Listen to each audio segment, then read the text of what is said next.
your new home for podcasts and original music. The Zagnif One Radio Network.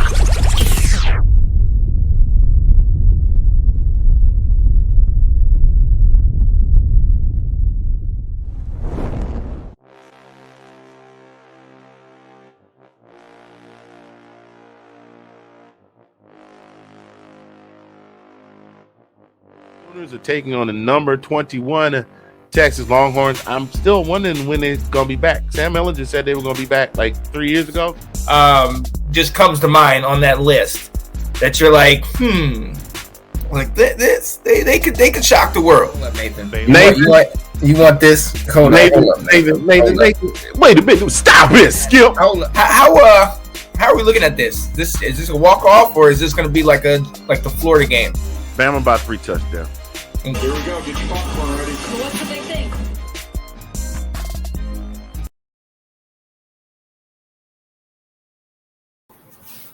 Hello to you, and especially you back in the back chewing the gum real loud. Yes, I'm talking to you too. Good evening, ladies, gentlemen, boys, and girls. It is Thursday, October 28, 2001. Welcome to this week's edition of This Week in SEC Football. I am Anthony Handy, a.k.a. Mr. Fingers, over here. That fella, to my immediate, whatever direction that is, I'm pointing because I got to point the other way to make it look like I'm actually pointing at him because he's not in the room, is my man, the Shout-Out King, Sean Spencer. And down here, just below, hanging out with us all the way from Ashburn, Virginia, by way of the great state of Georgia, my man Colin. Gentlemen, how are y'all doing? Always good. Fantastic. Always good. Fantastic. Let's get it. Yeah, absolutely. Ladies and gentlemen, and as always, as we say every week, we thank you for joining us. This week's episode is sponsored by DJG Enterprises and GreekGans.com. We'll be putting their logo up a little later for you to look at. They specialize in custom-made gear. You can get custom laser-engraved tumblers and custom-made Afghans with your favorite sports colors on them, your favorite sports logo. We can even put a picture of you in front of your team's mascot, whatever you want. We can make that happen. We can't do the logos because they're copyrighted. We have to say that every week to make sure we stay out of trouble. But if you want it, they got it, and we can get it for you. So we're going to get this whole thing rolling, gentlemen. You ready to get this? I swear to God, that dude. Tennessee, man. Every week, man. Tennessee. Tennessee. I know y'all were going.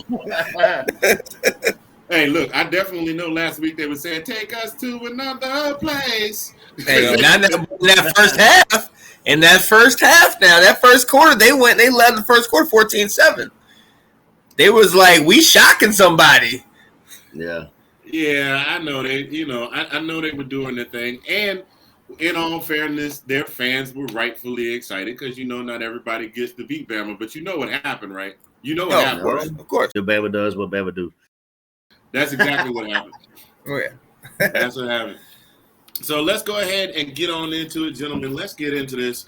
We're going to get into the rundown. We're going to go back first and talk about a few things happened last week.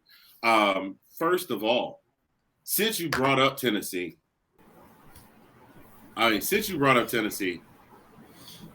was that not the most insane thing you had ever seen?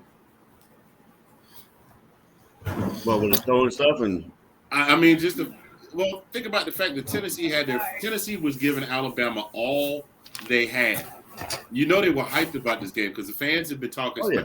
The Tennessee fans talk more smack about the Bama game than our good friend Wesley talked about the Kentucky-Georgia game. Mm-hmm. And y'all saw West talked more smack by himself than the rest of the Tennessee fans did talking about Bama.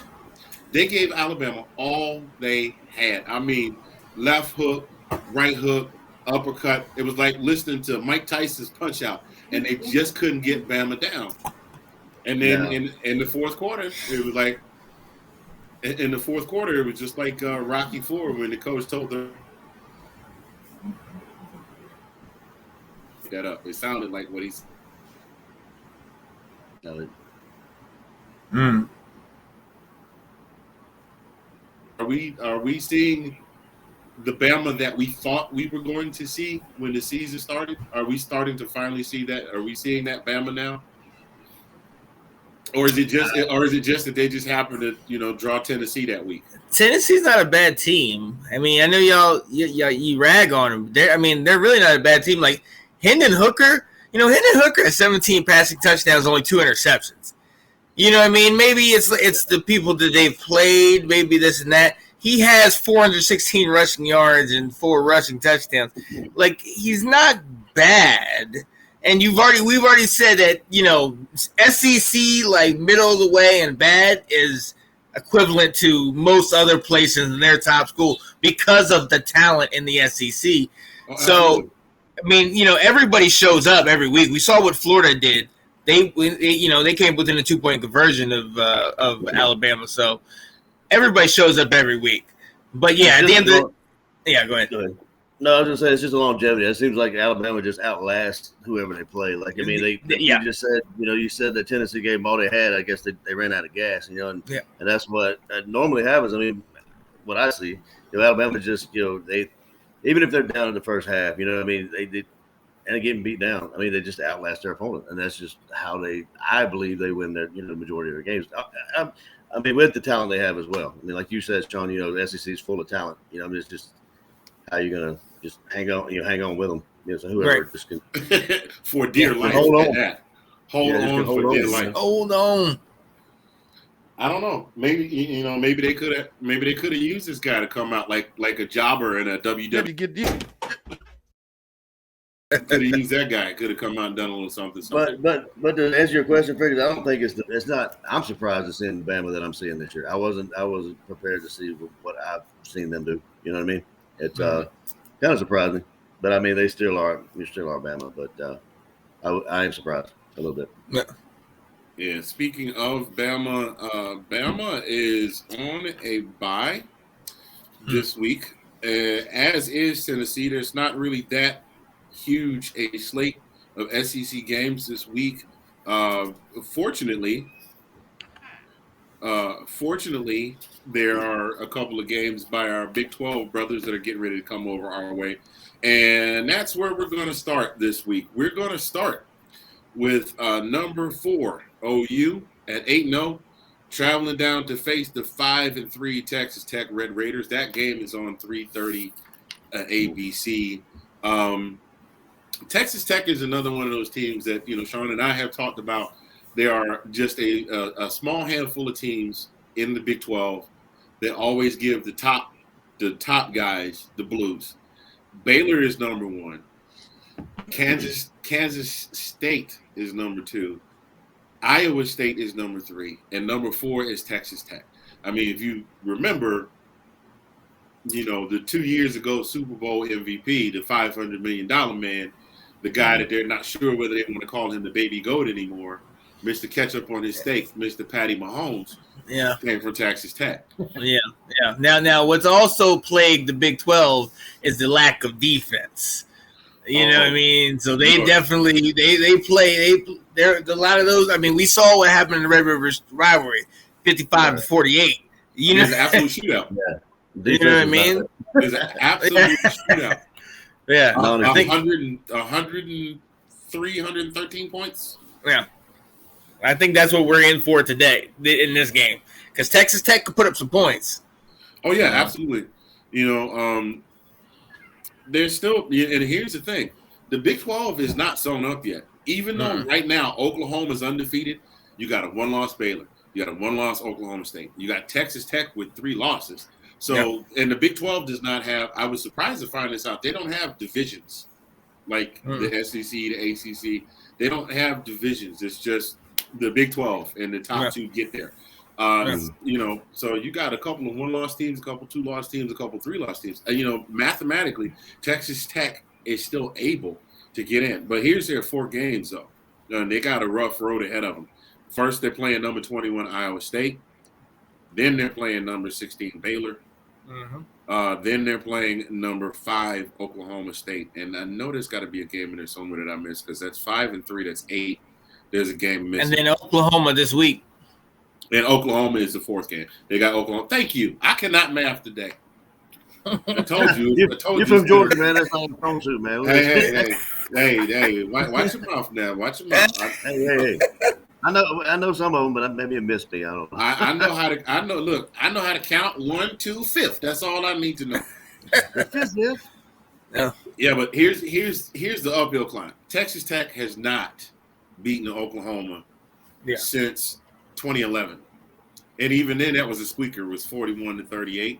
They beat them in Norman though, so I know that was a huge deal. And their overall record versus Oklahoma is 6-20, and this is just going back. This is just going back to 1992. This is not overall. I just went back about 20 some odd years, 29 years. Yeah. Now, here's the thing with Oklahoma. Their offense has got to come out strong, and they got to come out fast, and they got to come out hard. We know that the Big 12 is not known for defense, but the one thing that we know, no matter what conference you're in, if it's late in the season and you're coming into somebody's backyard to play them and you're undefeated and have a possibility of making a run to the championship or at least the playoffs, everybody's going to come out amped up to knock you off. Yeah, what surprised me, I just looked this up, is that the line is a little bit lower than I'd expected. I mean, it's 19.5. So Oklahoma's only getting 19.5. So, I mean, that proves that goes along with your point. I figured it'd be a little bit higher than that. But, with an unranked Texas Tech. Yeah. I mean, like their offense after last week, they needed to. If that was nothing if that wasn't enough to tell them that they need to come out and step on the gas, like Dom Toretta, and then hit the nos and just keep going until you get on the other side of the finish line. I mean, bro, they got held to 53 yards last week against Kansas in the first half. Yeah. 53 yards. This is the same team that scored 55 points against Texas. And they laid 40-something points on TCU last week, a week before last. So they got to come out and they got to hit it because, just like you said, Sean, their defense is not getting the job done. And apparently, they have some injuries, but they were injuries that they had over the course of the injuries that they had early in the season. Nobody that because we kept checking. Maybe there's something to these undisclosed injuries that we keep seeing because the press conference came out and they said that their defense they don't have all of their starters out on defense. Yeah. But, so they got to come out hard and fast because you can't. Oklahoma is not going to remain undefeated. Do you think there's an adjustment period like in that first half? You and I were texting back and forth. And, they didn't score any points. Kansas is perennially bad. You know what I mean? I know they had, Les Miles last couple of years or whatever, but they're a basketball school. So for them to play that poorly, you think there's an adjustment period where they're kind of getting used to Caleb Williams? We saw what happened to Red Road Rivalry. But, to playing every single game, the entire game. Yeah. Like so far, it's been either a first half of brilliance or a second, or mainly he's been a second half player. Yeah. Like he really seems to take off in the second half. I don't know what that is. That's just what I've seen. I mean, come on, bro. Like, think about this. You're playing Kansas, who had one win so far all season, and then by halftime.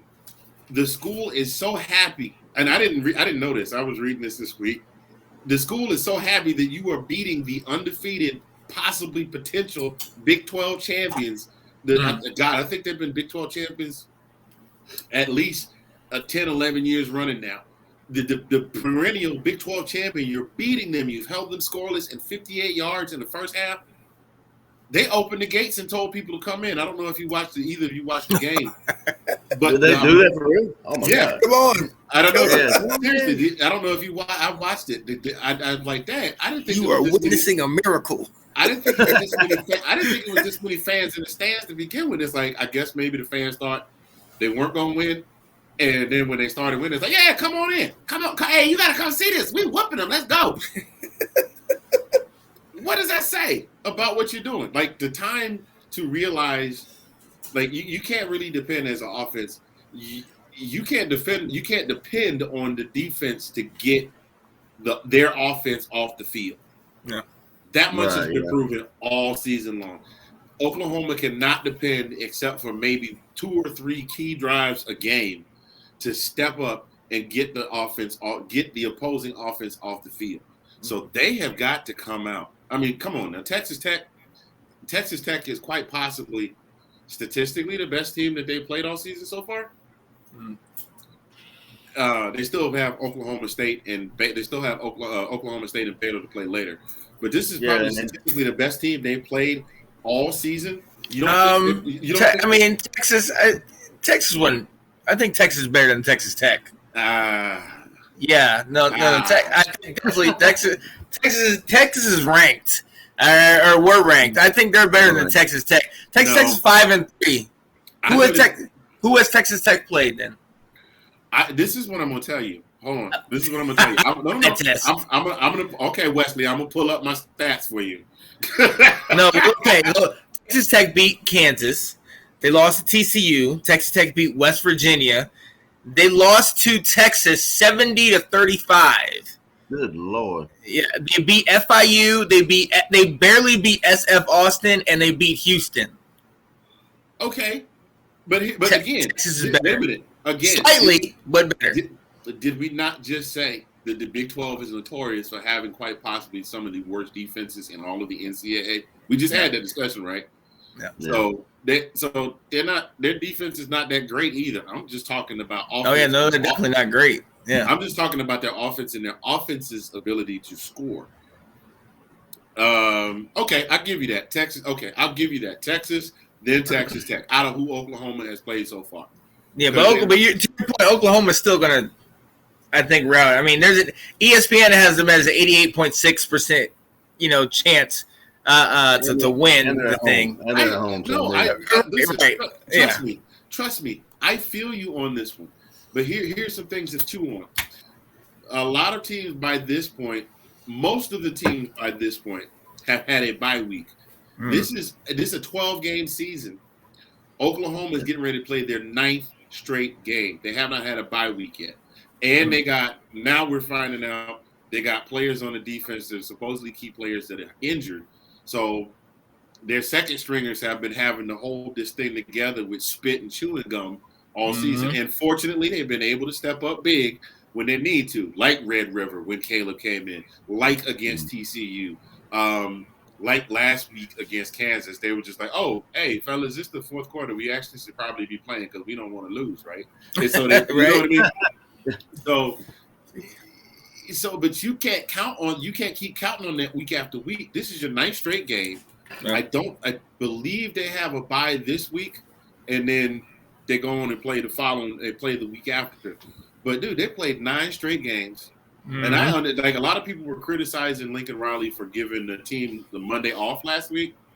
I didn't know they were playing 9 straight games. I'm not mad at them. Hell, I think they probably definitely needed it. Yeah, you know what I mean? And it's not easy down the stretch, so they need a break. Oh no, because their road. I was going to say they played Baylor after their bye week. Yeah. Baylor's 6-1. Yeah, I just saw that. Yeah, they're 6-1. Yeah, they got. Oh my God, they've got on the back end. They also have. Where's my schedule here? They're also. I do know this much. I know they still have yet to play Baylor, who has 1 loss, and Oklahoma State, who has 1 loss, and and Iowa State. They also still have to play Iowa State, and Iowa State is no slouch either. So the back end of their schedule was backloaded heavy. So they can't. The offense just can't go out there and sleepwalk. Caleb has got to go out there and drink all the Michael Jordan juice and drink the Willie Beeman invisible juice and whatever else he needs. And they need to go out there and they need to pound Texas Tech in the mouth, because if they So don't, the next 3 games against top 25 teams. So you Right. name Baylor, Iowa State, and then you got Oklahoma State. You got the in-state rivalry there. yeah, Their next 3 games are top 25 contenders. yeah. So- So they were lucky to be playing Kansas. They were lucky to be playing Kansas last week. The way that offense was sleepwalking, because Baylor, Iowa, yeah, that's exactly who they got. Baylor, Iowa State, and Oklahoma State. Those are their last 3 games. Anthony and Colin, I wonder if they overlook Texas Tech because they have 3 ranked opponents after that. You know what I mean? I don't. You know what? They could. That's been the scuttlebutt here, is that they overlooked Kansas, which is why they came out so sluggish. Yeah. Yeah, because they won't be able to do. They're not if they get down to Texas Tech and get shut out in the first half of Texas Tech. Texas Tech is going to put up more than just 10 points in that first half, and you're not going to be able to come back. I mean, well, we don't know. Maybe Caleb Williams will be able to bring out more, heroics, but you just don't want to get down that far from Texas Tech. Like you said, Anthony, they're not a bad team. They're a good team, but not Oklahoma. Right, but still, we talk about this every week. Any given Saturday, given Saturday, anybody can get it. A few weeks. But I don't know if there's any coming back if you lose to a Texas Tech. I don't think there's any coming back from them. Oh, I don't think so. It's already. Everybody at this point, they are ranked in the top 4, strictly because of the fact that they are the reigning and long-running Big 12 champion, and the fact that they are undefeated.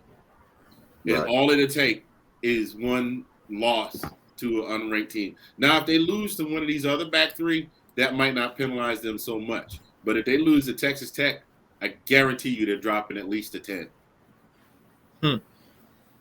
I guarantee you, because they might drop them out of the 10. They might drop them more than that, because I think Oklahoma State had climbed up to 8, and then they lost, and they dropped out of the top 10. Yeah. So the way the Big Ten is running, and the way that you got a couple of these other little small schools kind of creeping up in there, you lose one of these games, they'll definitely drop you quick. Unless you're Alabama, and then they'll drop you to like 5. I was going to say unless you're Alabama. They don't let it drop Alabama. It don't matter who they lose to. They ain't dropping out top 5. They ain't right. If it was us, dude, Anthony, if it was me, if it was us, Georgia, they'd be probably number 8. I mean, if we'd have lost to them, we might be like 8 or 7. What's that school we like to talk about, Sean? Alabama could be playing Buck Tussle State. Buck Tussle. And Buck Tussle State University could be out there playing with their 3rd string and beat Alabama by a field goal. Yeah. In the last game before the SEC championship, Alabama could be ranked number 1. They're just dropping the number 2. They'd be like, they were just right. They were just a bad day. They just had a bad day. That's all. It's just a bad day. Right. Yeah. But I mean, look, this is what it comes down to. Nate always says, trust your eyes. I want to believe in Oklahoma. I like them as a squad. I like Lincoln Riley. I'm really enjoying living here in Oklahoma. I met some wonderful people, and the vast majority of the thing that I found is, you know how you live in an area and people tend to root for a team just based off of what they like? Like, that's the same thing here in Oklahoma. There's plenty of people here that didn't go to OU, but they root for OU. The only people around here that tend to root for OSU actually went to OSU. It's kind of Colin. Georgia. I was getting ready to say Georgia Tech. You don't find a lot of Georgia Tech fans unless they went to Georgia Tech or they grew up in Atlanta. Because I got a cousin that didn't go to college, but he roots for Tech because they represent the A. But like Nate said, trust your eyes. Nate said all the time, trust your eyes. And this is what I got for you.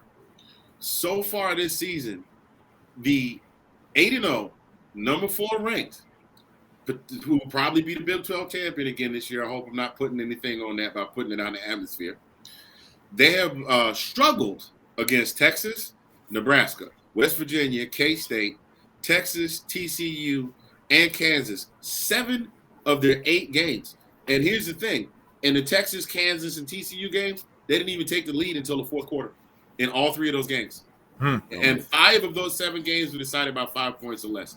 And you can't win. You can win a Big 12 championship like that, but you definitely cannot win.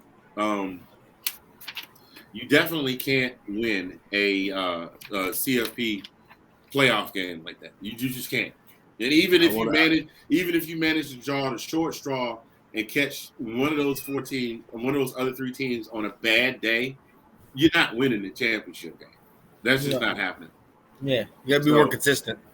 Yeah. I kind of would like to know the total scores of those games, though. The games were won by less than 5 or less points.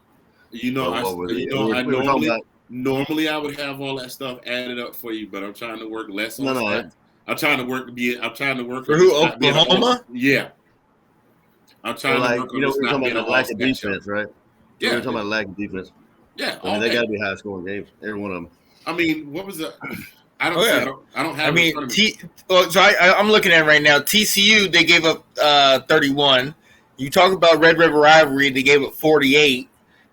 Kansas State, they gave up 31. I think they let Tulane lay 30. Didn't Tulane get Tulane put 35. They put 35 on them. And Nebraska held them to 23rd. Stop there for a second. Stop right there for a second. Let's back up to the Tulane game. Yeah. Those boys survived the hurricane, had to train someplace else, and then instead of having a home game, got on a plane and flew, or maybe a bus, because Louisiana really ain't that far from here. They probably got on a plane, flew to Oklahoma. Now, mind you, they did them the courtesy of letting them be in the home team, but they had to rearrange all of their plans on a day's worth of notice, couple days worth of notice. Came to Norman and dropped 35. Granted, they lost, but they dropped 35 on Oklahoma. Mm-hmm. And Tulane is not a school that is known for being an overwhelmingly astounding football program. No. Yeah, they're not often in the conversation. Not with a game, not with a name like the Green Wave. So I mean, at the end of the day, for the Big 12, fourth quarter comebacks might be a big thing. And don't get me wrong, there's nothing more exciting than seeing a fourth quarter comeback, unless it's a team you absolutely hate and don't want to win. Devontae. But we ain't gonna talk about that. But I mean, it's not gonna win you a CFP. It's just not. So I am giving my edge.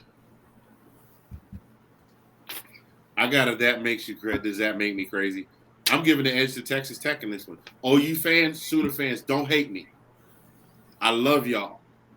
But y'all got to get right and get right fast, because Texas Tech might get you. I'm giving them the edge. I mean, Oklahoma's on a 9th straight game. The defense is giving way too many big plays, and the offense starts way too slowly. What y'all got? Look, Anthony, I agree with you, man. I agree with you. We talked about it. I was talking to you all last weekend, Saturday. If we can, we can't pull up those texts, but we were going back and forth about what's going on with Oklahoma. You're not, Kansas is not a team that you can just say, oh, we were having a slow start. Kansas is traditionally, perennially poor. You know what I mean? So they're not putting that up. So Texas Tech could put up some points. I'm very worried about that, and I'm worried about if they can keep it up. We know about Mims. We know about Kennedy Brooks. They're doing it. Caleb still is young. Only 10 quarters. Let's we've all said pump our brakes on, the Heisman thing. He's special, but if they get down early, kind of like you were talking about in the Texas game, if they get punched in the mouth early and get down 21-7, 28-7, be careful. I mean, I know that we have seen that Caleb has the ability to bring the team back, but I mean, it's just like oh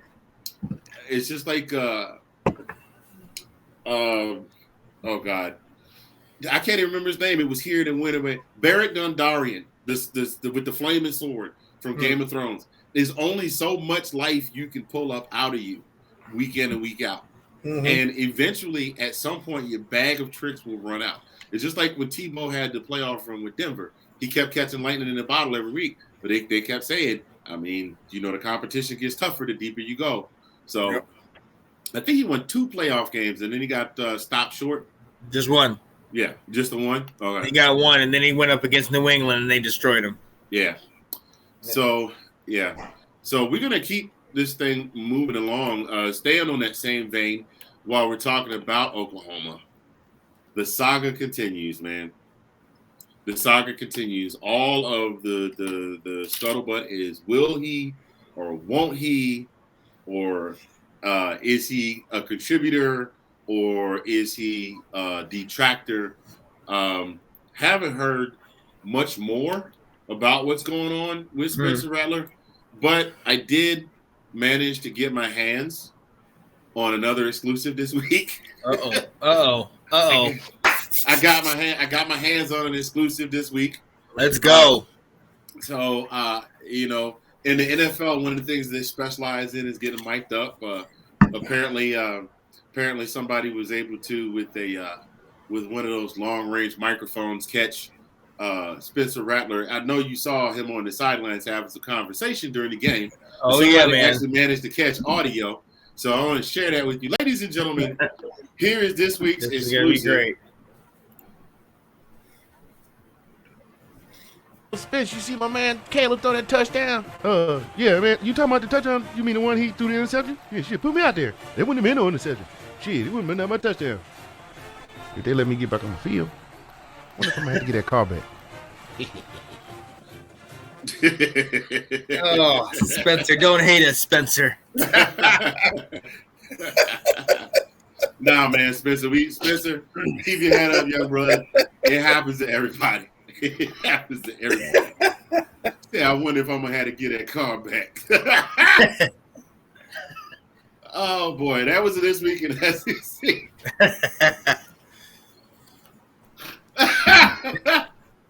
I'm sorry, I'm going to hell for that one.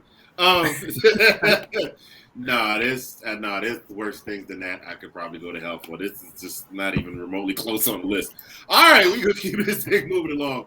Those of you just joining us, welcome to This Week in SEC Football. Here with my homies, the shout-out king, Sean Spencer, and my man's Colin. Oh, wait a minute. There it is. I got it there. Bring it on down. The dog. Bow. So everything is, I got to point that way. There we go. I got it.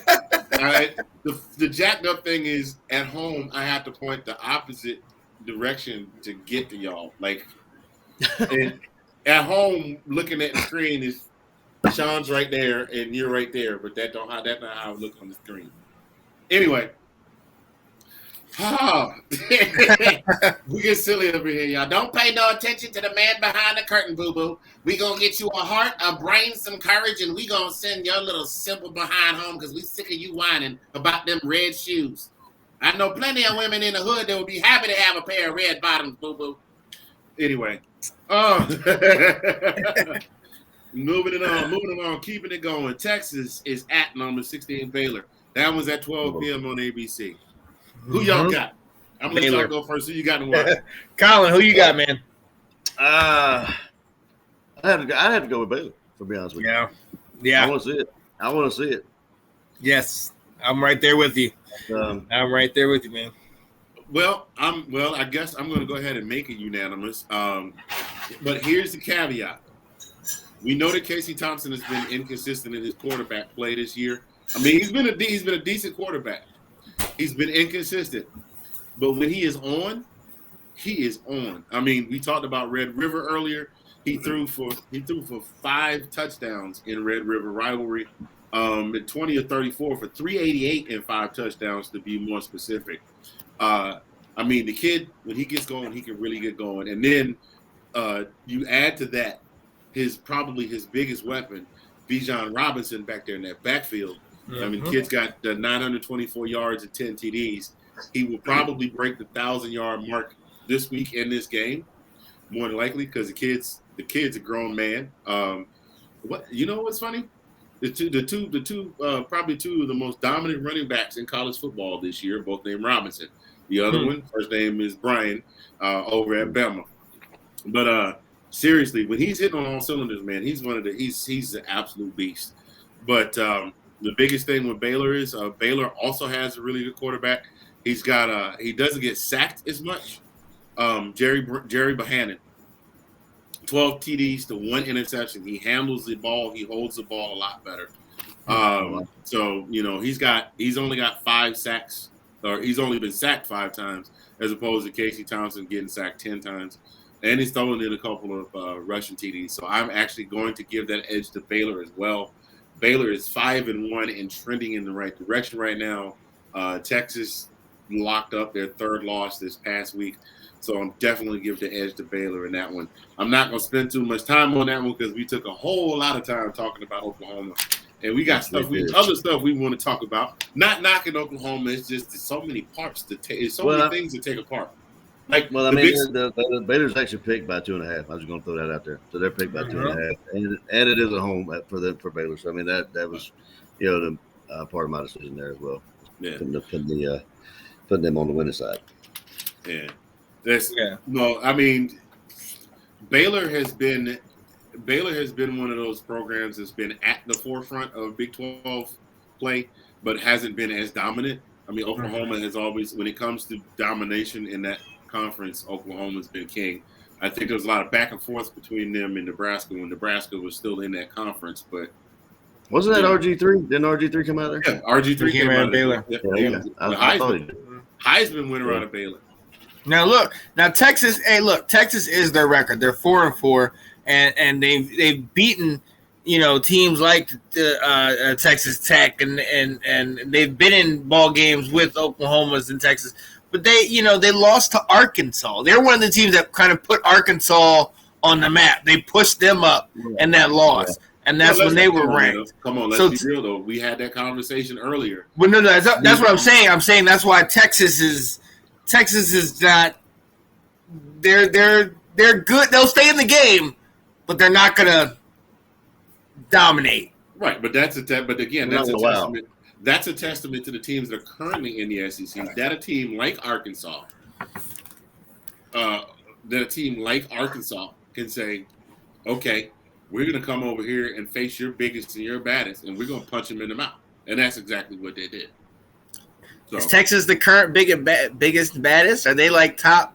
I mean, no, we know what they are like historically, but like in the last couple of years, I might put them as like 4th. I won't say biggest and baddest. I will say they have consistently been in the top 4 in the conference. This year, I would say I'd go Oklahoma, OK State, maybe a Baylor, and then maybe I'd think Texas. And maybe I'm thinking of other teams.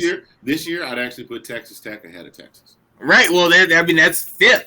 Right, so Texas. Again, look at the 2 programs you're talking about. You're talking about Texas, who is a very storied American college football program.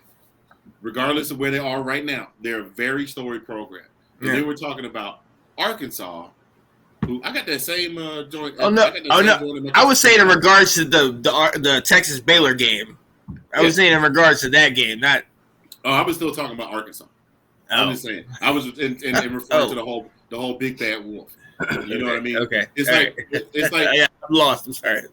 It's just like if Gary Coleman was still alive and Dan if the whole cast of Different Strokes was still alive and they had a reunion show and Arnold went back to his old school and he had and they were having a reunion and it was him and the Gooch on the playground.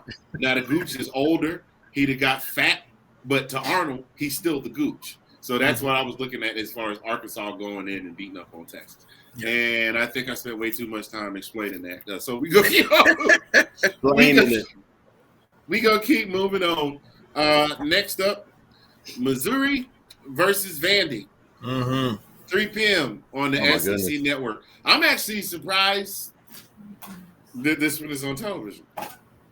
Me too. Well, that's why we got the SEC network. They can throw the. All of the hardcore gamblers, watch out for this game. This might be be high scoring.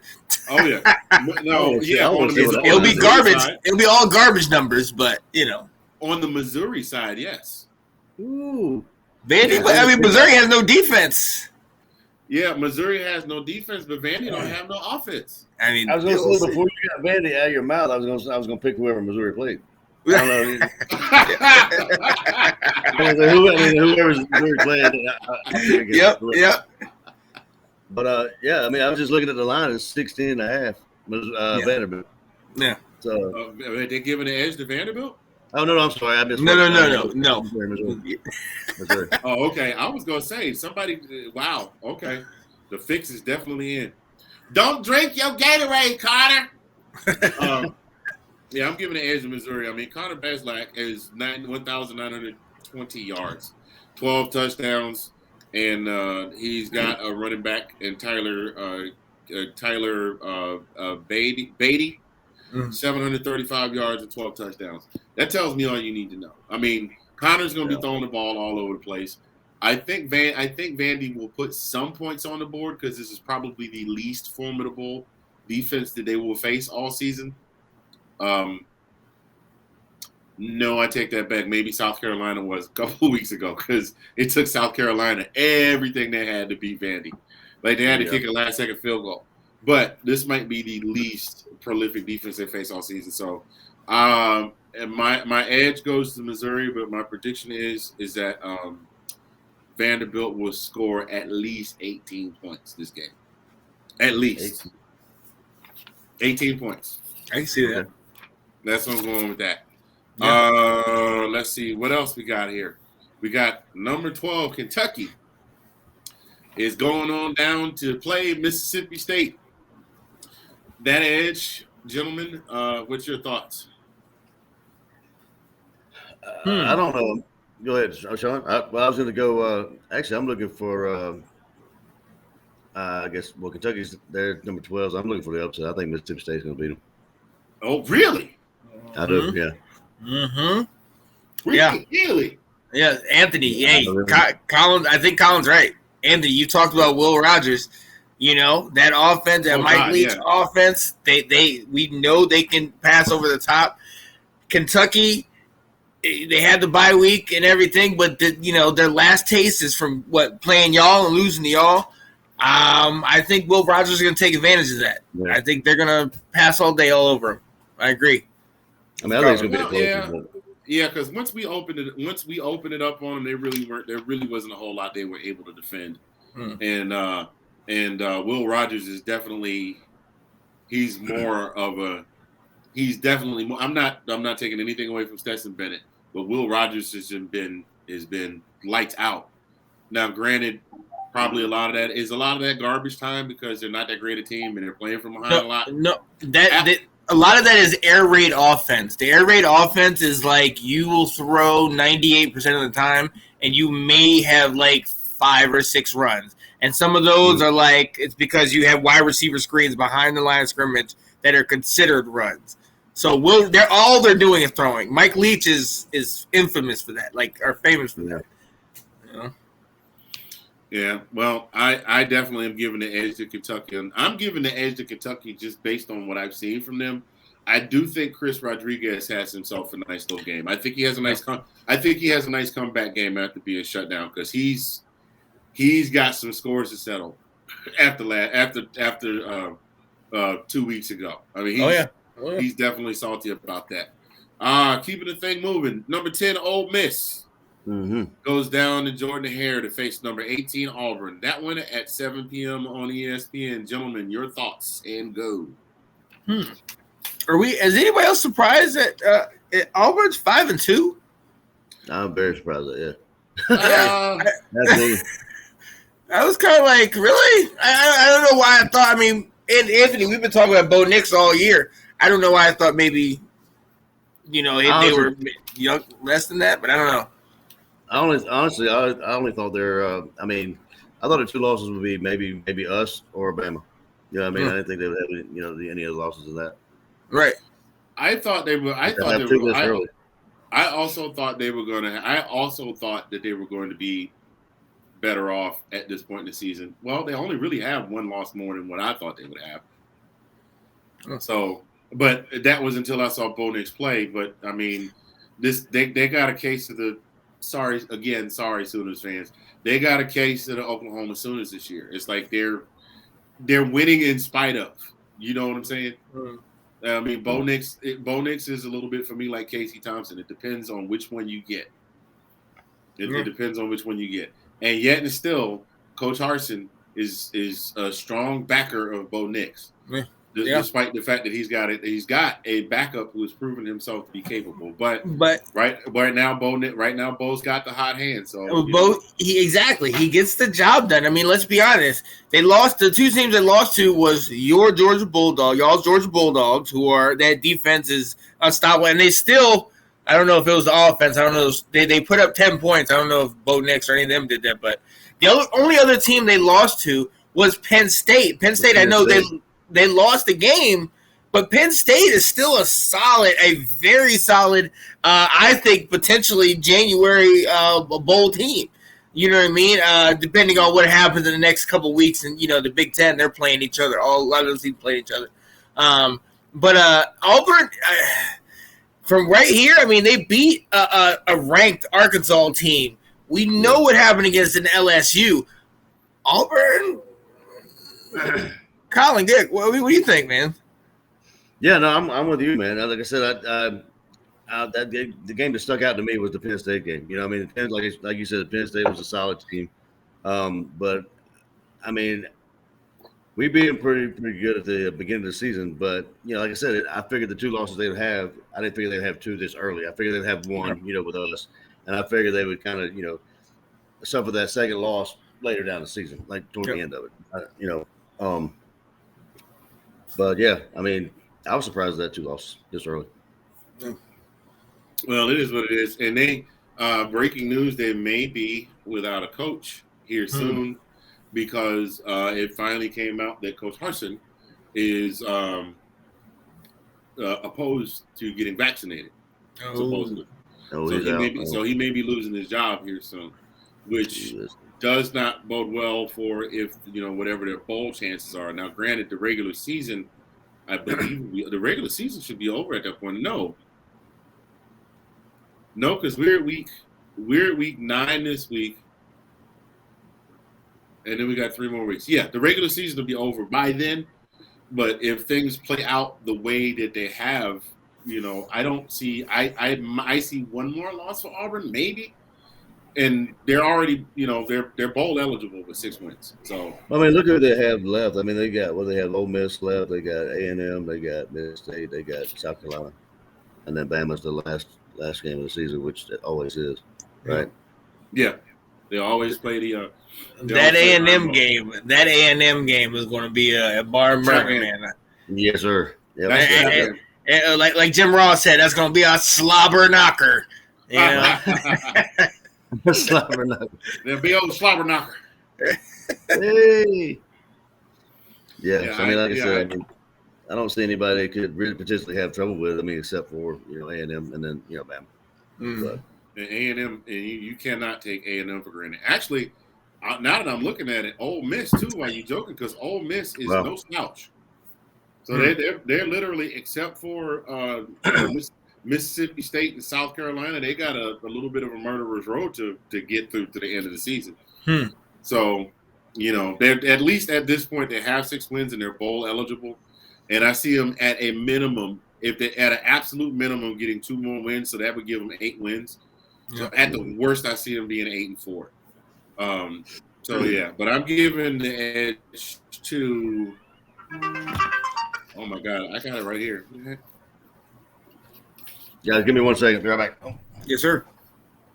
Yeah, I'm giving the edge. Oh, that's the Ole Miss game that we were just talking about. That's a tough one. I think I'm gonna go with Ole Miss in this one. Although I'm giving the edge to Ole Miss here. Just because of Matt Corral. Period. I mean, Bo Nix is a baller, but Matt Corral is. Well, here's the thing: Ole Miss has got to hope that Matt Corral does not get hurt between now and January, because he is basically accounting for 3/4 of their offensive output. Well, right. His arm and his feet. So right. But again, right now, as it is, he's healthy. As far as we know, he's healthy. He doesn't have the undisclosed injuries. So I'm giving the edge to Ole Miss in this one. But I do think this is a game that has the potential to turn out to be a trap game for Ole Miss. Well, yeah, for the reason that you just said, the Matt Corral thing and all the spotlight and everything that's going on him is actually kind of why I go with Auburn, because I think that Auburn gets up for this game as being okay. They had Alabama on the ropes. Ole Miss is this top tier team. They have this Heisman ranked quarterback. Let's show them that we're not just a slouch. And I think they play up against this game and then fall to like Bo Nix, has a normal falls to like a normal Joe Blow somewhere else down the line. I think they play up for this. I think they get the upset. Because they're 18th. So yeah. Oh, you think they're gonna come down there and Hulk smash, huh? Okay. I think Auburn. It's gonna be high scoring. I think Bo Nix is gonna be able to gunsling with him, but I think they're gonna come up with the upset. Oh, Bo is definitely not one to be outdone. I will say that for certain. Right. No, he's come out with some circus plays. I mean, we've already seen that this year, and he's the one to get out and run out of the pocket and make some some really really good decisions. Yeah, but I'm kind of like with you, Sean. I mean, it definitely could potentially be an upset. Like I said, be close, I think, but we'll see. Yeah. Well, ladies and gentlemen, this week in SEC football, episode 7, here with Shout Out King Sean Spencer and my homie Colin from my fellow Georgia boy right here. And we getting ready to get into this in just a second. But fellas, what I want to talk to y'all about right now, I was doing some digging and I was looking. I'm a guy, or Sean, our running joke is, as an analyst. You need to invite that guy on the show, man. Like, what's his name? Bo something? I didn't mean to name drop. Yes, I did. Right. Tell that story, Anthony. That guy tried to sit here and. Oh, I think Colin saw it because he's in the group too. That was the week that the week leading up to Georgia, Kentucky, and somebody was talking about. Wesley was talking his talk. And I put a comment on the thing that I put a comment on the thread that said, as an analyst, I beg to differ. And some dude was like, "Oh, so you just gonna throw your creds out there like that now?" And I was like, I was like, hold up, bro, hold on a second. I'm not a journalist. I'm not a sports journalist. I'm just a guy, a nerd who likes to look at numbers. And what the numbers tell me, what I see on paper, is that Georgia holds the advantage in every category leading into this game. And then he started like, "Oh yeah, well let me see your stats." And then that was around the time when Wes in the live feed was like, "Oh yeah, Anthony, oh yeah, let me see stats. I mean, tell me how many sacks that they're gonna have to have in order for us to win. Tell me how many times we're gonna have to sack the Stetson postal substitute carrier in order for," like, he was just going off. And all I said was, as an analyst, and that just triggered 2 people. that triggered Wesley in the video and this dude in the comment section. Dude, the only stats they need to worry about is the win and loss. I mean, those 2 columns, win and loss column. They don't need to worry about that. Exactly. And, I've seen games. I've seen games a quarterback that got sacked 6 times and still managed to pull off a win. So the stats in themselves are just an indicator of what you're looking at beforehand that tells you whether or not. Now, sometimes the stats can lie to you.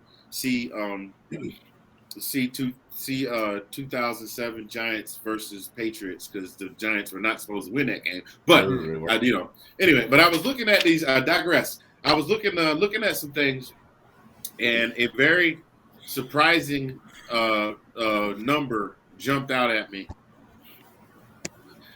If I were to ask you guys how many teams right now mathematically eliminated from winning their division and potentially going to the SEC championship game, how many would you say? Like eliminated. How many are eliminated?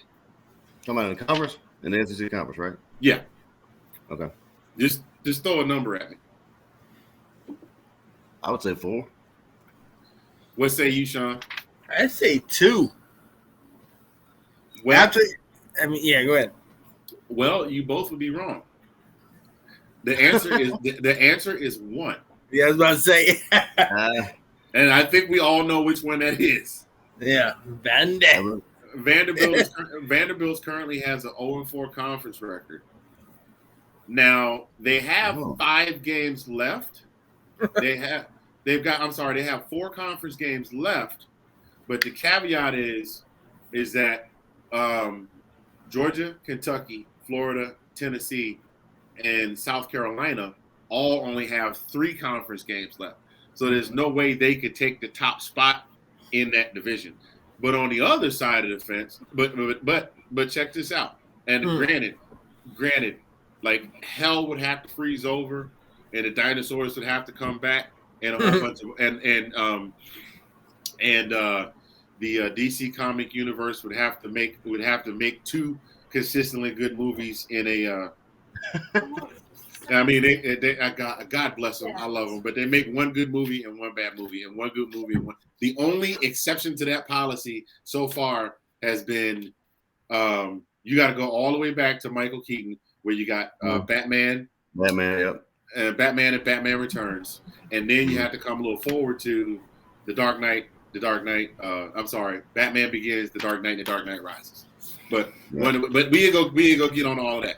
So, but Missouri still has 5 games left. They're 0-3. They got 5 games left. They win all 5 of those conference games, and something catastrophic happens to all the teams in front of them. It might come down to some funky head-to-head numbers, but they would wind up winning the conference. And then the West is still not tied up. Even Arkansas with a 1-3 conference record, they got 4 conference games left. How many conference losses does LSU have? They're 4-4. I mean, LSU's at 2-3, but they got 3 games left. Bama, Arkansas, and A&M. Now they've already lost to Ole Miss, and they've already lost to Ole Miss, and they've lost to Auburn. So if it comes down to tiebreaker. But again, if some funky stuff happened to these guys at the top of it, because in order in the West is Bama, Ole Miss, Auburn, A&M, Mississippi State, surprisingly, LSU, and Arkansas. So, yeah, the divisions are not. I mean, the conference is not yet locked up, gentlemen. Now I know I have a pretty good idea how things are going to go. We all do, but it's crazy to think that at 9 weeks into the season, there's still a possibility for something crazy to happen. Man, I mean, it's like that all the way across the board. Nobody has it locked up yet. Golden Blue guy. Shout out to Golden Blue guy. He's a huge West Virginia. He's got a West Virginia YouTube page. He does all things Mountaineers, but he also talks all college football. He had a crazy thing out today. He was like, here's what would have to happen for complete chaos to reign in the Power 5. And he started running down these scenarios, and I was like, dang, that's crazy. He ran down scenarios where every team that won a conference in the Power 5 had 2 losses. And it's still entirely possible with these games left. We're praying that it doesn't happen. We don't think that it will happen, but that's just where that is. So, having said all of that, y'all know what it is. Y'all already know what it is. Ladies and gentlemen, boys and girls, this coming Saturday, the number one dogs from Athens, Georgia. And now let all the Bulldog faithful rally around the men who wear the red and black with 2 words, 2 simple words that exemplify the sentiments of the entire Bulldog Nation. Go Dogs. I did that to the wrong song. That's normally with the Battle Hymn of the Bulldog Republic, but I didn't feel like waiting for the Battle Hymn of the Bulldog Republic, and I would not ever think to ever attempt to compete with the late, great, quite possibly one of the best radio announcers, college football announcers ever. I have never heard any other sports announcer break his chair in his excitement over the Dogs winning the game. A steel chair bolted into a concrete slab. Yep. If you've ever heard, back in the day when you had the announcers not I guess it was unprofessional to give bias, and he was definitely a dog, and you could tell it the way he talked on the radio. Yeah, it was a game again. It was a Georgia-Florida game, and Lindsey Scott broke open the. How long was it, Colin? Oh, I don't know. I don't know how long. We were backed up in our end zone, and I know Lindsey Scott took that ball and rumbling, stumbling, bumbling all the way down. Run, Lindsey. And all you heard was "Run, Lindsey! Run, Lindsey! Lindsey Scott! Lindsey Scott! Lindsey Scott!" And then afterwards, he said, "I seem to have broken my chair." That cool chair. I stood up and I sat down right through a steel chair. So, that was great. So, yeah. So going on with that is that I wonder, have you? I mean, it seems like well, I know where I grew up, wherever, but most people did actually turn the sound off of the television and had to bring the radio into the living room and watch the game or wherever we were. That's how we did they it. Listen to Lindsay and or not Lindsay, but listen to. I mean, me 9-year-old me not knowing that knocking on the door meant that they were in the red zone. Like that was before the red zone was even invented. So he would say, "And the Bulldogs are knocking on the door," and I had this mental image. I was like, "Do they have a door on the sidelines that the team is actually knocking on?" And I asked my dad that one time. I was like, "Dad, what does it mean that they're knocking on the door?" He said, "Son, that means they're with their goal to go." And I was like, "Well, why did he just say that?" I told my dad, I said, I literally thought they had a door on the sideline and they was knocking on the door. He said, don't tell nobody you said that. But the late great Larry Munson, who is also a football god to all followers of the red and black, and to this day is immortalized with the battle hymn of the Bulldog Nation at every home game. Every home game. He actually, it was never on the 30-yard line, never 35. It was always the 35 and a half or the 32 and a half. It was always a half-yard line. Oh, yeah. And he has to say it. Like you got your boy talking about the slobber knocker, and Keith Jackson talk about a barn burner. Hobnail boot. Wait till you talk about the dogs have stepped on their necks with our hobnail boots. Exactly. They say what? Well, anyway, Colin, you and I talked about this ad nauseum on Monday. But we're here with our man Sean. So Sean, I want to get your thoughts first, and then we'll jump in. So what do you got? What do you got? What is it that you see about this game this weekend? How you think it's going to go down? I think we need to start with the elephant in the room, and that's the defense. Georgia's defense is head and shoulders above anybody that they've played. They are dominant. I think you said they had 40 some odd points that 46. They've given. 46 points that they've given up all season. This is an NFL defense playing in college. So I think that's going to play a huge thing. And look, we talked about Alabama. They a lot of their guys went to the pros. This is a new setup and everything.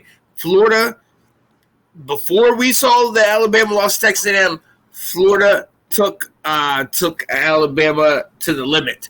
Only losing by 2. So Alabama's D maybe is a little less than we may have given them credit for in the beginning of the year. So I'm kind of feeling like, Georgia right now is head and shoulders above Florida.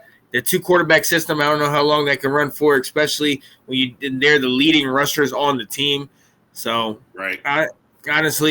I like Georgia, but in this game, I mean, you guys know about it. I mean, it goes back and forth. I mean, it's easy to say that you guys are going to take this, but this is definitely one of those games that's like, all right, watch out.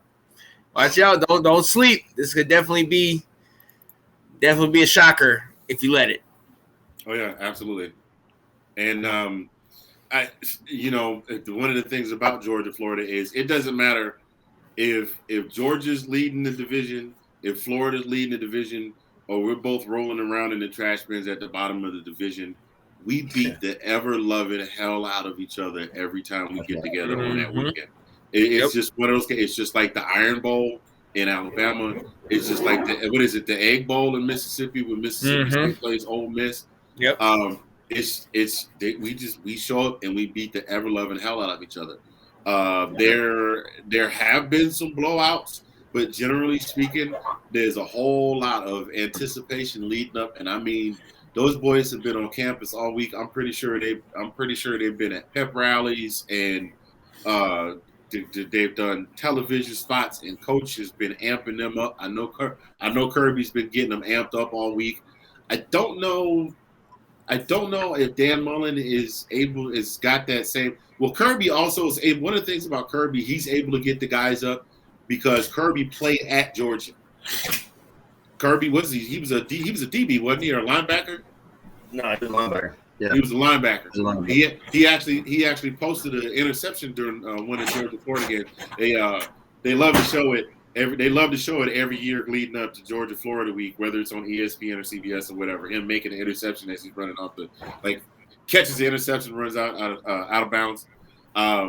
So he's lived it. He's been on the field. He's gone head to head with these guys. So he is definitely a master getting these guys up for this game. So yeah, I mean, the most that we can think that what's going to happen with Florida is maybe one of them's going to try and grab Stetson Bennett's shoe and throw it down the field or something. So that's what I've got. Kind of what you got, man. From what I was reading, I read a little some things earlier today about the Mullins. Well, both coaches are actually keeping a lot of things close to the vest and not revealing too much of anything. And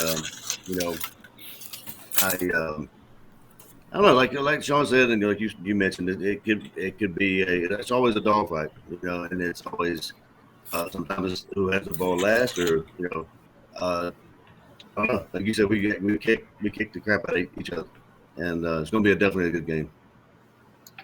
Yeah, that's about where I am with it too. I mean, Sean, Colin's been watching. Colin's been one of our steadfast watchers this season so far. But you and I have talked ad nauseum after about game 3. We was like, yo, that defense though. And then next week, yo, that defense though. And now it's like, yo, that defense. It's like the defense is just, it's like Mike Tyson. My style is the Pets. Was my defense. Now listen. I do have to say this. You guys are both Dogs fans. I am definitely in the minority on this. But I have to be very honest with you. I watched that team. I've watched you all year, especially more that we've done this show. It does remind me a lot of some of those great, amazing defenses like you alluded to last week on the show. The Chicagos and the Ravens and the people eaters. There's purple people. Yeah. But if you think about some of those teams, the Ravens, who was their starting quarterback at the end of the year? Trent Dilfer. Mm-hmm. You know what I mean? Mm-hmm. The Bears had Jim McMahon. Well, hey, he was great at BYU, but in the NFL, he was middle of the road, when healthy. You have some of these teams. I think one of the issues is it mirrors the Steelers of last year. Amazing defense. Head and shoulders above. Dominates the game. Nothing like these amazing stats, but then it hides some of the issues that might be going on your offense. I love Zamir. I love Zeus. I love the running game you guys got. Zeus. I'm just I'm very interested in seeing you guys in a game that might be tougher offensively. We go back to the Clemson game. Hey, Clemson is not who they used to be, but that defense is. Clemson's defense, I watch ACC. I'm a North Carolina guy. I've told you guys that. You know what I'm saying? So I'm watching ACC every single week. Clemson has definitely fallen off, but that defense is the only thing that's kind of stayed the same over there. And you guys struggled with that, which is probably the best defense you're going to play all these that you played up to this point. Kentucky's good, but I don't think they're what kind of issues are what would you kind of pick out? You said what would you think? My thing is let me see your stats, man. No. My thing. No. Look, I like Stetson. Look, I like your quarterback. I like the mailman. I think he's good. I think he's great. But I think he's definitely some slight inconsistencies that might be coming from him have been hidden because the defense is so overwhelmingly good. Now, this is not something that's going to show up anytime soon. I think it's going to be something when it hits the SEC championship and that Final Four. That's something where I'm like, because I got a diehard buddy, Colin. I don't know if you know. I've told Anthony I have a diehard. One of my best friends is from Butts County, Georgia. He's born and bred. It loves Atlanta. Loves the Georgia Bulldogs. Loves the Braves. So I was on the phone with him when during the Super Bowl. I was on the phone with him at halftime when you guys were up 13-0. And I've been at therapy with him. So I that's why I have a special love for you guys because I know what you're going through. So that's the only thing I'm saying. I don't feel good about any game we play until 0-0-0-0 on the clock. And then the game is over, and we're on the winning side. I don't say nothing. I've learned my lesson. I don't say nothing to nobody. As being a Georgia fan, you learn to kind of deal with those kinds of. When I say to somebody, I said, "Hope for the best and prepare for a letdown." Let's put a little extra pepper on it. As a realistic Georgia fan, you understand? Because I like when Atlanta went to the Super Bowl. And I cannot recollect what Super Bowl number it was. I just know it was Denver that we played. That was 33. I said, we are good, but our number one weapon on the offense is a little dinged up. Jamal Anderson. He's a little dinged up. So that leaves Andre Rison. And then our number one DB got himself in a little trouble downtown with a lady police officer. So, and basically, it was a case of nobody told them act like you've been there before. Mm-hmm. So I wasn't expecting. It was John Elway, man. Yeah, I love the Falcons, but this was peak John Elway. This wasn't John Elway in his final years. This was peak John Elway, and it was the other boy too. Oh, Shay. Oh yeah, that's it was Shay Shay's last hurrah. I wasn't Shay Shay back then. I would just go by Shan Shaw. But that was me on the sidelines. To see me with the telephone, on the sideline. What do y'all need to get on the line and call Roger Goodell because they need help out here? Call Roger Goodell. But I wasn't Shay Shay back. I wasn't Shay Shay then. We were trying to do something for two. But fortunately, though, that was before social media and video cell phones. So, it's a lot of things. It's what happened in the Super Bowl, stay at the Super Bowl. So, but yeah, I said to myself, at this point, I'm just happy the Falcons win. At this point, I'm happy we can say we beat Dennis Green and the Minnesota Vikings. Mm-hmm. Legendary. He won't necessarily be remembered as a legendary coach for his coaching skills, but he will definitely be remembered for the Bears are who we thought they were. But that's a whole nother story. But then when we went to the Super Bowl 3-4 years ago to face off against the Patriots, I said that year I came outside of myself that year because I had been a lifelong fan. I had seen them lose the Super Bowl. I said to myself, "This is the year." And I feel a little sermon coming on here. I feel the preacher coming out. I said to myself, this is the year. Mm-hmm. This is what we labored for. Mm-hmm. This is what we toiled for all those years. I had to mute the microphone. I had to call. All those years of laboring in vain.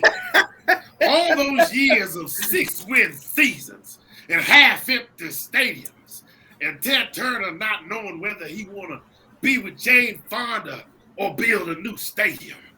This is what we labor for. This is the scripture that I have been preaching to him that endure. Because we weren't the fastest, we were not the swiftest, but we were going to win the race. We were not the strongest, but we were going to win the fight. Then them Bama's went in the locker room and came out and played like some garbage. Right? That would hurt me. Oh, yeah. And understand, I believe that was all in the same year because it was the month before that Georgia had just lost to Alabama. Yeah. So for the same reason. I had just watched Devontae sneak behind a whole secondary. And that was the secondary that had been playing ball. I mean, those dudes. Yeah. Like I said, I would take that secondary. If you took that secondary and put it with this year's front seven, oh, Jesus. Mm-hmm. Would nobody score nothing. Yeah. It's like the song saying, nothing from nothing, leave nothing, boo-boo. You ain't going to get nothing. Don't even come over here. You going to throw it. You can roll it. You can smoke it. You can do like the TV commercial and put the ball in the baby stroller. You ain't going to get nothing because we going to send back everything. Everything. Everything. To that point right there, and I told you concern, Sean, is that you had an offensive concern. I have a defensive concern for a different reason, though. We have an awesome front. We have an awesome front. Yeah. But we haven't opened ourselves up. Our secondary is a little bit suspect, in my opinion. Well, I'm saying they open themselves up for a big play that could potentially, change the game or something like that. But we haven't had that. Go ahead. I'm sorry, I didn't mean to step on you. I have to speak to that, though. The front seven has been so nasty, the quarterbacks really haven't had time to throw the ball. Exactly. Very true. I mean, I agree with you. Absolutely. And realistically speaking, let's look at who we got. Let me pull this back out and see who we got left. We've got left after Florida. We got Missouri, Tennessee, Charleston Southern, and Georgia Tech. Now tell me which one of them teams got an offensive line so great that they gonna keep Big Baby Davis out of there. Don't worry, I'll wait. Not a one. Mm-mm. So now, like you said, with the time to really worry about it is when we get to, if all things play out like we think they're going to, when we get to the SEC championship, who are we going to play? And we know right now that it's more than likely either going to be Bama or it might be Ole Miss, depending on how it play out. Because somewhere in there, Alabama's a little suspect on defense. And somebody's going to figure out a way out of those teams that they have left. And Bama has Auburn, A&M, Vanderbilt, and MSU. So it's going to be one of these. Not Bama. Mm-hmm. That's not Bama. That's Ole Miss. Bama has LSU, Arkansas, and Auburn left. Now, of those three teams, I think either LSU or Auburn, and these are just conference games, I think one of them teams is going to figure out a way to knock old Nick off the pedestal. I'm not gonna say mark my word, but I'm willing to put 50 cents on it, and that's just say something because I don't gamble money. If I spend any amount of money on a wager, that means I'm pretty confident. So I'm really confident that either LSU is going to, because I don't think that I think Coach O has tapped out. Yeah, he's gone. I think he's tapped out. He's gonna do what he needs to do to get through these next few weeks, and he's tapped out.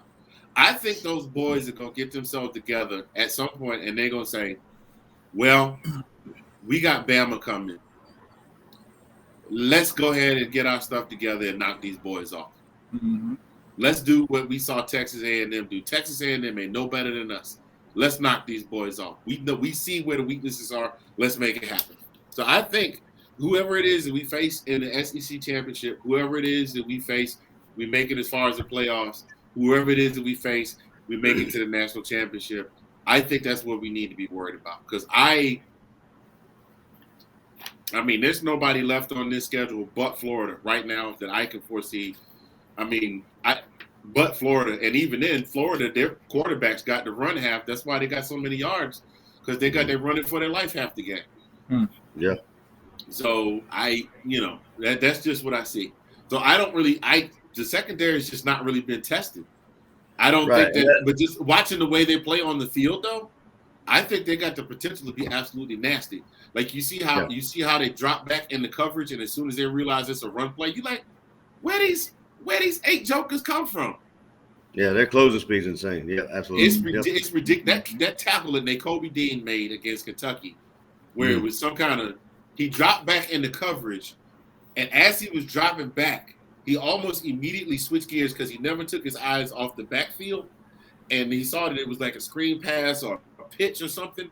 And Nakobe Dean closed like 6 yards in a span of less than a second, and laid lumber on that boy. And then of course he got up and threw the hooks up because you know them Omega Psi dudes. He had to throw the hooks up. Mm-hmm. But right now, ESPN has Georgia with an 80%. This is a shocker for me. With all of this, if this doesn't tell you anything about how serious this game is, we know what Florida is. We've seen it with our own eyes, and ESPN is still giving Florida a 20% chance to win the game. I think that's fair. That's how up they get for these games. I think that's fair. 20%. Yeah, and then go along with that is where I think I said last time we're up by 4. We're picking them by 14. I can't speak right now. We're picking them by 14. Sorry. Yeah, I think that's fair. Yeah, so that's what I got. I am definitely I'm not because I'm a homer. I'm definitely giving the edge to Georgia. I also am definitely going to say that Florida is going to come out and at least for the first quarter, maybe all of the first half, they are going to come out and they are going to huff and they are going to puff and they're going to give Georgia everything they got. Yeah, so sure. I mean, they're going to give as good as they can get. It's going to be. I can see it for a minute being like, you talk about Clemson, Kentucky and Georgia beat the crap out of each other for a solid quarter. Nobody scored. So I think it'll be a lot like that. They're going to come out and beat and bang on each other for a while. You know what? I think Georgia's actually. I think Kirby is a student of Muhammad Ali, and I'm gonna tell you why. Because in the Clemson game, which we mentioned earlier, it was a low-scoring game for both of us. It's a low-scoring game for both of us, but the offense was able to pull out what they needed to pull out in order to get the win. And in the Kentucky game, there's a lot of two pile drivers beating on defenses that would not crack. So I think that Kirby is a student of Muhammad Ali, with the rope-a-dope. Remember the rope-a-dope when he let George Foreman just beat on his arms until he was tired, and then he took him out. I think there's a little bit of that at play with our defense. Like, we'll let you beat and bang on us for a minute, but you ain't gonna get a whole lot. And eventually, you're going to get tired. And once you get tired, we are going to take you out. What was the movie? The Great White Hype? Did either of you see that one? Marlon Wayans? Marlon Wayans and Woody Harrelson. Well, the whole thing was about a washed up black heavyweight champ that had they were trying to find somebody for him to fight, and they went and found this white kid from Boston. That was the only person to ever knock him out as an amateur, and they got into the fight, and the dude was just beating on him and knocking him around the ring, and he finally punched him with this overhand right, and Damon stumbled a little bit, and then he said, "You trying to embarrass me on TV?" Gave him a 6-piece and dropped him, put him to sleep. So I think that's my whole point. My whole point is that that's kind of what the Georgia defense does. Is like they'll let you wear yourself out. Like, go on and wear yourself out. Eventually, you're gonna get tired, and when you do this, whooping's coming. Mm-hmm. Yeah. So that's what I have as a Georgia fan. I have hopeful optimism. I have all faith that Georgia will be able to. The Dogs will be able to accomplish that this week. So that's what I got. And if any of you gentlemen have anything else you want to add on top of that, please feel free to put the cherry on top of the sundae. I mean, I kind of agree with you, Anthony. It's going to be one of the knockdown, drag-out fights, and we'll see who's on top of the end. I mean, like I said, it's going to be that first quarter. I think the first 5 minutes is going to be just everybody just amped up, and just it's going to be like a knockdown, drag-out. Yeah, I think there's going to be a whole lot of moments during that game where you're going to hear the crowd go, especially in the first part, where you're just going to hear them go, oh, like the first hard hit. Bodies flying everywhere. Yeah, the first hard hit, maybe the first quarterback sack, maybe the first nasty block on a sweep or something like that. Like, I do not put it past Dan Mullen to pull some kind of sweep where he pulls his big boys and they're running down the field and they're trying to, get one of them to take on Dean and Milton and those guys. But I was going to say, I mean, do you think it's going to be more of a running type game, or is it there to pull out the home run ball every now and then? Or do you think it's going to be, a lot of passing yards or rushing yards? Your opinion? I'm going to pull a Babe Ruth. I'm calling a shot. If Georgia gets the ball to start, that's going to be a home run. If Georgia gets the ball to start, you remember a few years back during the SEC championship game, first play from scrimmage, DeAndre Swift out of the backfield. Jake Fromm took 3 steps back, turned around, and hit it in stride. I see that. I see that same play with Brock Bowers. That's great. Yeah, I can agree with that. Absolutely. Or even better, Watch this, because Kirby likes to play stuff close to the vest. Watch. Come game day, George Pickens is playing. If Pickens is playing, he's definitely going for the home run ball straight out the gate. Knock you in the mouth, stand on the sideline, look at you and go, and what? I thought you knew. To answer your question, I think it's going to be a ball control ball game. I think the biggest thing is going to be to get the ball running. We know what both those leading rushers for Florida are their quarterbacks. So either they're running that RPO, they're running that read option, they're doing something. They're running the ball, and that's going to need to be the lifeblood of them. So I think it's going to be you will have those after a turnover or start of a drive. You will have those home run. I definitely agree with you, and I definitely think Bowers and Pickens, Pickens shows up at plays. I definitely think that's going to happen. But I think, Colin, I think it's going to be a ball control ball game. You guys have that committee of running backs. They're going to do it, and the quarterback, which is down by one because Milton is out this week.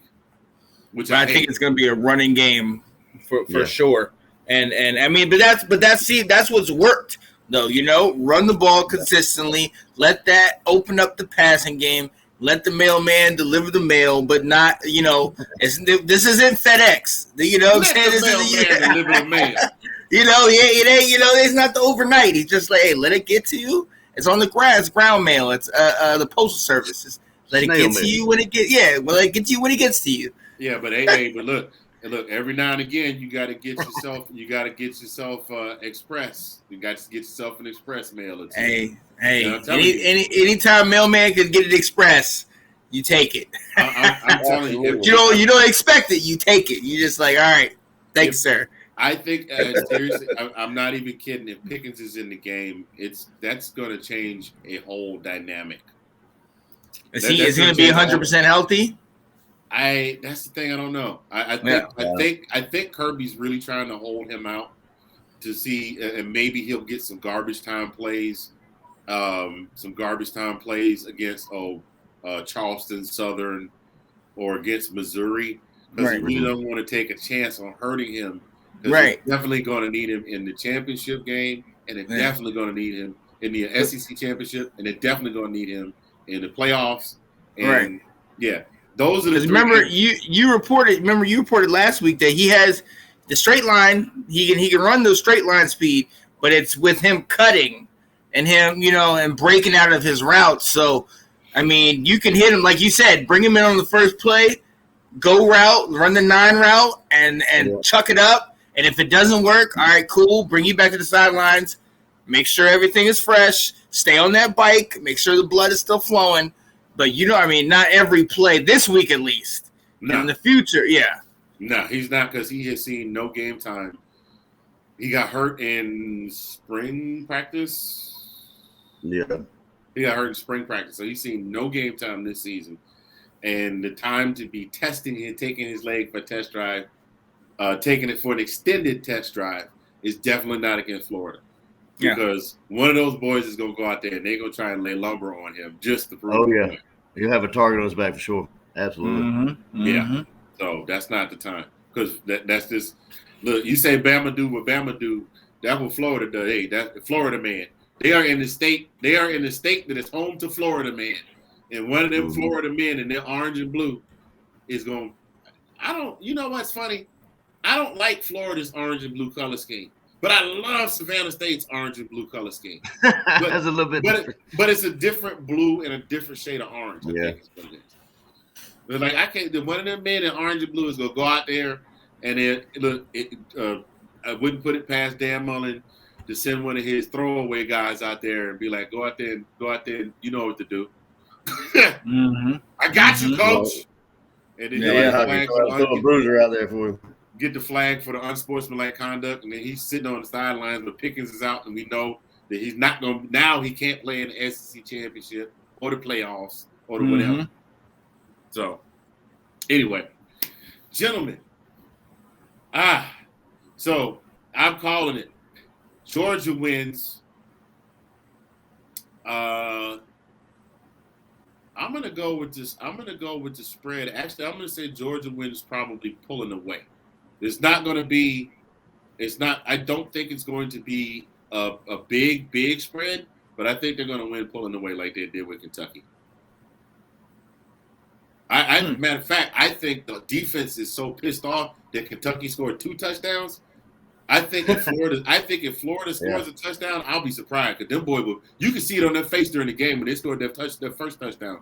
They were mad as hell, and then when they scored the second one, they were like, "Okay, it's time to tighten up." This defense is not like the defense of 2018, the year after the championship run. Did somebody get a big play on them, and then they start pointing fingers at each other? I thought you had them. I thought just like the Spider-Man meme, they're all pointing. No, this team right here, I think they had to come to Jesus in the locker room, and I think they went hard in practice this week. Yeah, and I think they play for each other too, man. I think that everybody's congealed and they've got a camaraderie. And with number 99, Mr. Jordan, and 88, and you got all these guys that are. Now wait a minute. Hold on, stop for a second there, Colin. Wait a minute, let me stop. Yeah. Now it's only one other person when I'm talking about. I like to talk about the physical stature. But if you're gonna talk about Big Baby Davis, you gotta say it right. 6'6", 340 pounds.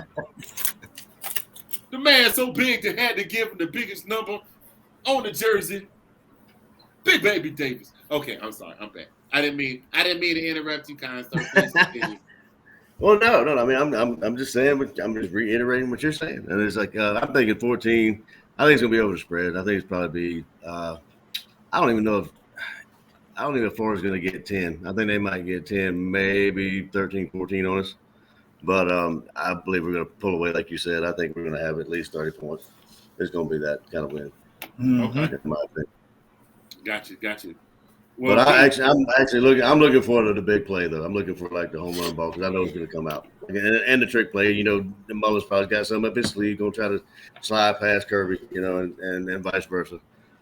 So we'll see. And I know it's going to be majority of the game is going to be on the ground, but I mean I'm looking forward to seeing what kind of stuff they pull out that bag. I agree. Absolutely. Well, gentlemen, it has been a pleasure, but I think it's about time to shut this thing down, ladies and gentlemen. Thank you all for tuning in to this week's edition of This Week in SEC Football. We appreciate you. This is my man, on behalf of my man, Sean, the shout-out King Spencer, my homie, my brother from another, my Georgia brother, Colin. We appreciate you. We'll